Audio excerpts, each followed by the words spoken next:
لیکن یہ آئین اس وقت بھی وہیں تھا جب 2022 کے جنوری میں 20 جنوری کو میرا خیال ہے یہ 22 جنوری کو عمران احمد خان نیازی صاحب نے کونسل آف کامن انٹرسٹ کی میٹنگ بلائی تھی اور کہا تھا کہ جو ہونے لگی ہے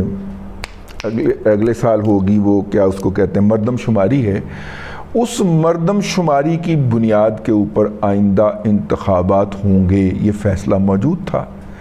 اور اس مردم شماری کی بنیاد کے اوپر آئندہ جو ہیں وہ نشستیں ایلوکیٹ کی جائیں گی، یہ فیصلہ بھی موجود تھا۔ اس فیصلے کو ہی جو تھے وہ اس کے بعد آنے والی پی ڈی ایم کی حکومت نے آگے بڑھایا۔ اب عمران احمد خان نیازی صاحب اگر یہ فیصلہ کر گئے تھے تو آپ اس فیصلے کو ڈسکنٹینیو بھی کر سکتے تھے، چاچو کو چھتر تو پڑھنے چاہیے، میرٹ کے اوپر پڑھنے چاہیے، لیکن چاچو نے اس کو نہیں کیا، ٹھیک ہے، کیونکہ چاچو ہر کام کے لیے حافظ صاحب کی طرف دیکھتے تھے اور حافظ صاحب جو تھے وہ قانون کی طرف دیکھتے تھے، ٹھیک ہے، اور اتنی دیر میں وقت گزر جاتا تھا، تو چاچو نے یہ کام نہیں کیا۔ اب سکیم کیا بنی؟ سکیم یہ بنی کہ جناب جس طرح کے وہ فیصلہ کر گئے ہیں اس کے مطابق کر لیں، اور یوں کرنے سے کہ اگر ہم نے سیٹوں کی جو ایلوکیشن ہے صوبوں کے لیے وہ تبدیل نہیں کرنی، کیونکہ اس کے لیے آئینی ترمیم چاہیے، اور آئینی ترمیم کے لیے تو اسمبلی تھی ہی نہیں، اس کے اندر 2/3 اکثریت تو بیٹھی ہی نہیں ہوئی تھی تمام تر چلتر کرنے کے باوجود، تو اس لیے یہ اگلی اسمبلی پہ چھوڑ دیے جائے۔ لیکن عمران احمد خان نیازی کی خواہش کے اوپر جو مختلف کانسٹیچوئنسیز کا بھرتا نکالا گیا تھا کہ ایک ضلع کے ووٹ دوسرے ضلع میں ڈال دیے گئے تھے تاکہ فلانے کینڈیڈیٹ کو ہرایا جا سکے، اور اس کے لیے باقاعدہ ہوم ورک تھا جناب جنرل فیض حمید صاحب کا، ٹھیک ہے، اور میرا مطلب ہے اس کو تو انڈو کرنا ہے نا، اس کے اوپر اس سے سب سے زیادہ ہرٹ جو ہوئی تھی وہ پی ایم ایل این ہوئی تھی، ہزارہ کے اندر بھی، کے پی کے اندر بھی، اور پنجاب کے اندر بھی پی ایم ایل این ہی سے ہرٹ ہوئی تھی، تو اس کو اس میں ڈال دیا جائے، ٹھیک ہے، تو اب جناب ڈال دیا گیا نتیجے کے طور پہ۔ اب وہ والے جو ڈسکریپنسیز ہیں، وہ والی جو حماقتیں ہیں، ان کو تو انڈو کرنا تھا، وہ انڈو ہو سکتی ہیں۔ اس کو انڈو کرنے کے اوپر جب لگے تو پی ٹی آئی کو نظر آ گیا کہ یہ انہوں نے ہماری جو چوریاں ڈکیتیاں جو ہم نے برودی سرنگیں لگائی ہوئی ہیں،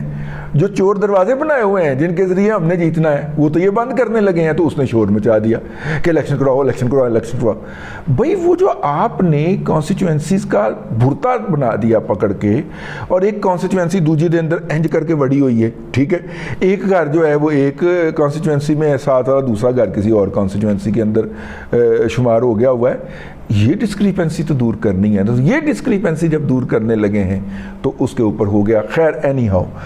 دیکھیے مجھے صدر صاحب نے یہ جو کام حرکت فرمائی ہے، اس کے اوپر نا خاندان کے اندر بعض بڑی بوڑھیاں یا بوڑھے جو ہوتے ہیں نا،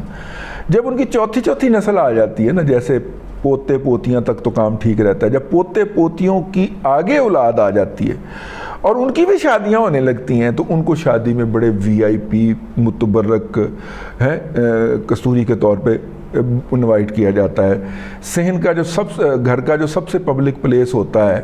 اس کے اوپر ان کی چارپائی بچھائی جاتی ہے اور خیال کیا جاتا ہے کہ باتھ روم کے قریب ہو، ٹھیک ہے، کیونکہ انہیں یہ والا کام بار بار کرنا ہوتا ہے۔ اچھا یہ بابے جو ہوتے ہیں نا، یہ بابے اور بابیاں، یہ ان کو پتہ ہوتا ہے کہ اب ہم ارریلیونٹ ہو چکے ہوئے ہیں، ٹیکنالوجی، نریٹیو، ایجوکیشن بہت زیادہ آگے گزر گیا ہوا، تو اپنی جو ہے نا وہ ریلیٹیوٹی ڈھونڈتے ہیں، اور ریلیٹیوٹی ڈھونڈنے کا میں آپ کو ایک طریقہ بتا رہا ہوں، ٹھیک ہے۔ ہوں آپو جی جڑے نے نا وہ گزرے نے ایک جگہ تو نہیں کڑیے کی پکاؤن نے، انہوں نے کہا آپو جی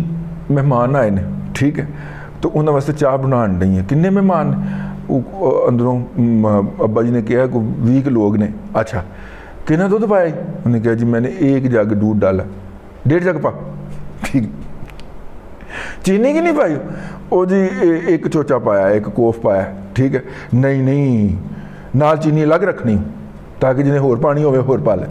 اچھا اب وہ یہ احکامات دے کے وہاں سے گزر جاتے ہیں اور جا کے اپنی اسی چارپائی پہ سوار ہو جاتے ہیں, یا پھر وہ باتھ روم کی طرف جدھر جاتے ہوئے انہوں نے یہ حرکت فرمائی ہوتی ہے وہ ہو جاتے ہیں. لیکن اس کے پس منظر کے اندر بنیادی طور پہ یہ جذبہ ہوتا ہے کہ میں ریلیونٹ رہوں اپنے اس ماحول کے ساتھ اور اپنی اگلی نئی نسلوں کے ساتھ. آج جب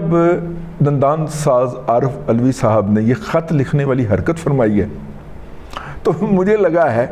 کہ یہ بنیادی طور پہ اس پورے منظرنامے میں خود کو ریلیونٹ بنانے کی کوشش کر رہے ہیں. جناب دندان ساز صاحب جو ہیں انہوں نے کہا ہے کہ دیکھیں ایسے بھی ہو سکتا ہے, انہوں نے یہی کیا ہے کہ چینی دا ایک کوف اور پا دے وچ. آپ دیکھ لیں پورا خط پڑھ کے آپ کو یہی لگے گا کہ انہوں نے یہ کہا. اب وہ تو اس کے اوپر یوتھیوں نے آہو نہیں آہو کر کے ماحول بنا دیا نا, کہ جناب صدر نے تاریخ دے دیا, صدر تاریخ نہیں دے سکتا اور نہ اس نے تاریخ دی ہے. آپ کی یہ جو جال سازی ہے, آپ کی یہ جو بدنیتی ہے, آپ کی پیشہ ورانہ ڈس آنیسٹی ہے اور آپ کی پیشہ ورانہ انکیپیبلٹی جو ہے, یہ پاکستان کی مستقبل کی ایک غلط تاریخ لکھ جائے گی. شکر ہے تاریخ آپ نے نہیں لکھنی, لیکن تو آڑے ورگیا نہیں لکھنی. اب یہ دیکھیے لیٹر بھی دستیاب ہے, اس کو پڑھ لیجئے, اس کا آخری پیرا پڑھ لیجئے. اور اس وقت پاکستان کے سوشل میڈیا کے, پاکستان کے مین سٹریم میڈیا کے اوپر اور پی ٹی آئی کے سوشل میڈیا کے اوپر جو کوریج جاری ہے اس کو بھی دیکھ اور سن لیجئے. آپ کو جوہری فرق اس کے اندر نظر آ جائے گا. یہ جو جہالت پھیلانے والے ہیں, گمراہی پھیلانے والے ہیں, کذب پھیلانے والے ہیں, جھوٹ پھیلانے والے ہیں, ان سے آپ نے بھی بچنا ہے, میں نے بھی بچنا ہے, اور ہم نے اپنی اگلی نسلوں کو بھی محفوظ کرنا ہے. اب تک کے لیے اتنا ہی. اگلے ولاگ میں پھر حاضری ہوگی. اللہ تبارک و تعالیٰ آپ کو آسانیاں عطا کرے اور آسانیاں خلق خدا میں تقسیم کرنے کی توفیق عطا کرے.